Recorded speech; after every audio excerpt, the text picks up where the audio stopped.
શું થયું છે? મથુરા રહેવાસી અમારા મામા જીતવાથી અમને હરી ગયા. એ લોકો ગામના સરપંચનો છોકરો ઉમેદવારમાં હતો તો એ હરી ગયો તો અમને લોકોને હથિયાર લઈ અને મારવા આવ્યો ને માર્યો ને અમારા પર હુમલો કર્યો છે. જાનથી મારી નાખવાનો હુમલો કર્યો છે. મને માથાના ભાગે વાગ્યું છે ને બીજા 2 જણને જાનથી મારી નાખવાની ધમકી આપી અને વાગ્યું છે. પગે ને હાથે ને બધે એમને પણ વાગ્યું છે. મારી મમ્મીને પગ. તમારે શું માંગ છે? અમારે એમને સજા આપી છે. અમને જેવું વાગ્યું છે ને માર્યું છે એવું અમારે પણ એમને મારે એમને.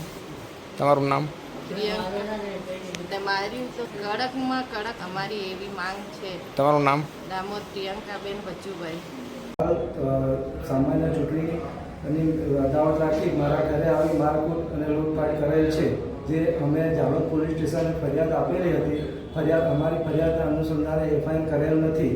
જે ગુનેગારો છે તે બિંદાસ કરતા ફરે છે અને અમને મારવાની ધમકી આપ્યા કરે છે. જે આરોપીનું નામ છે સુભાષભાઈ રામસિંહભાઈ ડામોર, ઉમંગભાઈ સુભાષભાઈ ડામોર, દિનેશભાઈ સુભાષભાઈ ડામોર, જિજ્ઞેશભાઈ સુભાષભાઈ ડામોર, હાર્દિકભાઈ કલજીભાઈ ડામોર, કપિલભાઈ મલજીભાઈ ડામોર, સંજયભાઈ જોરસિંહભાઈ ડામોર, દીપકભાઈ ગજેરસિંહભાઈ ડામોર, વિશાલભાઈ કલ્પેશભાઈ ડામોર, જીગરભાઈ કલસિંહભાઈ ડામોર, હર્ષદભાઈ રમેશભાઈ ડામોર જેઓ આરોપીઓ ગામમાં ફરતા પડે છે અને વારંવાર અમારા ઘરે માણસો મોકલીને સમાધાન કરી લો નહીં તો તમારો છૂટકો નહીં એવી ધમકીઓ અમને આપતા પડે છે. અમે વારંવાર પોલીસ સ્ટેશનમાં ફરિયાદ કર્યા હોવા છતાં અમારું કોઈ અરજી ધ્યાન પર લેવામાં આવી નથી અને જે રીતના અમે અરજી આપી તેના અનુસંધાને અમારી એફઆઈઆર લેવામાં આવી નથી. અમારા ઘરે મારી મા બેન ઉપર જબરજસ્તી કરવાની કોશિશ કરી છે અને મારકૂટ કરેલી છે, જે હાલ દવાખાનામાં સારવાર હેઠળ છે.